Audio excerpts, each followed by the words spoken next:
There was one minor setback, though. Midway through one performance, a front tooth fell out of Michelle's mouth. "I'd been eating too many peanuts," she confesses. "Initially, I panicked. I thought we'd have to get the understudy on. But quick-witted CBeebies star Chris Jarvis, playing the Dame, handed Michelle a piece of chewing gum which he kept in place with a squirt of fixing spray.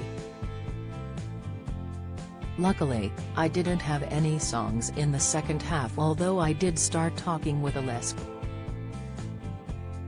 I sounded a bit like Janet Street Porter, but the show must go on.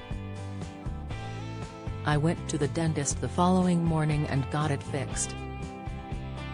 Back on stage, she continued to attract cries from the audience of "Hess behind you, Cindy," referring to the role that made her name. "And yet," she protests, "I last played Cindy Beale in EastEnders in 1998. While she may be slightly mystified by the enduring appeal of her small screen creation, she's not really complaining. "I was 26 when I first started playing her, initially for an agreed 11 episodes. In the end, I was 37 when she was finally killed off. So she was a major part of my life at a time when the show was attracting huge audiences. But it felt like I lived with her 24/7. I couldn't sneeze without being in the papers. I had to move on for my own sanity. So, she'll always be grateful to bad girl Cindy? Not bad," she corrects me, eyes twinkling, "just misunderstood. Actually, I think she was a bit ahead of her time. Up until then, most TV villains were played by men. I'm proud of her. Appearing in a top-rated soap can't have been too traumatic," as Michelle subsequently went on to play Stella Price, landlady of the Rovers' return in Corrie for 3 years. While Cindy was certainly a milestone in her career, has it proved to be a millstone? No, I'm grateful to her. Of course, no actor wants to be identified with just one role. It's why Daniel Craig has stepped away from James Bond. It's why Danny Dyer is saying goodbye to Mick Carter in EastEnders, although he could always return. The difference between both of them and me, though, is that they were established names when they took on their most famous roles. I wasn't really known, so Cindy propelled me into all those sitting rooms. I'll always thank her for that while being careful not to rely on her for any future work. There was a lot of pressure when she moved to Corrie.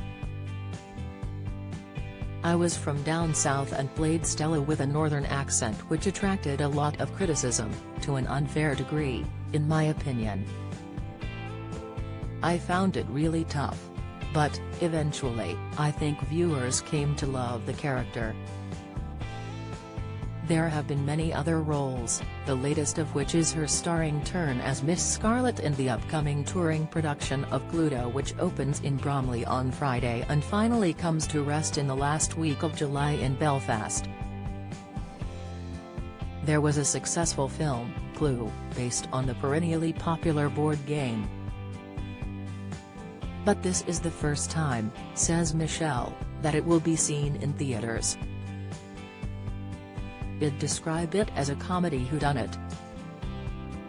It's very different from anything I've ever done. Some days, I love it, on others, I worry if I'm ever going to get it right. I've done Agatha Christie before and Death in Paradise and Midsummer. But comedy is so much harder than drama.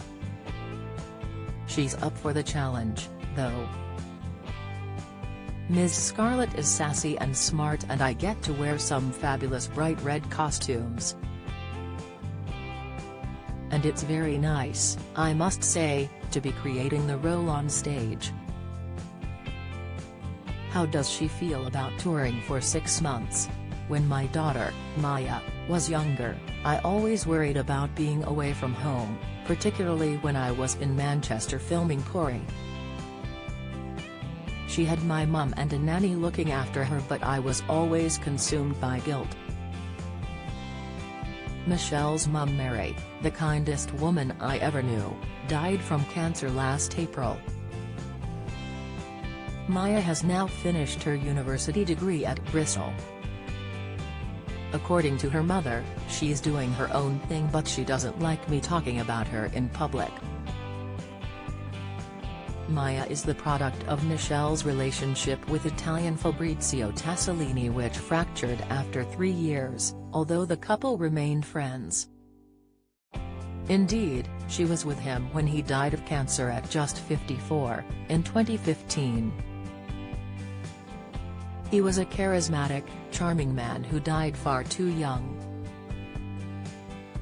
For 10 years now, Michelle has been dating retailer Mike Davison, more than 2 decades her junior.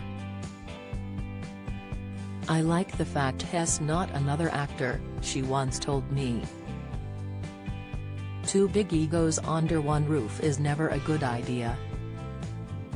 But she doesn't like talking about him either, as a shy person, and anyway, I don't want to jinx anything. "The minute you start talking about these things you tempt fate, and I think it's important to keep some aspects of your private life close to your chest." Michelle turns 60 at the end of May. Mike is 22 years younger and is regarded by some people as a predator. "It drives me mad. Gossip columns call him my toy boy beau." What is happening where you live? Find out by adding your postcode or visit in your area. Hess 38, for God's sake. He said, "Not so long ago, surely I'm not still your toy boy, am I? I laugh about it now, but it does annoy me. And I hate that word cougar. I can't stand it. I find it so demeaning. A cougar is a predator going around looking for young flesh. I'm certainly not like that. But then, women are judged far more harshly than men, and, funnily enough, often by other women. Professionally speaking, no one could accuse Michelle of letting the grass grow. A couple of years back, she launched Pelham, a skincare range for women in their middle years. It did very well, but I soon came to realize you've got to be on it the whole time, and it was too difficult to manage on my own. I'm pleased I did it, though." She's also got a production company with 5 projects, all at different stages of development. Ask her what she plans to do in the second half of 2022, and she's very hopeful that one of these, a potential TV drama with a good juicy role for her and 3 other women, will come to fruition. "I'm a Gemini," says Michelle. "I'm always looking for the next thing. It's also the year of the tiger, and it's going to be a good time for us tigers. Watch this space."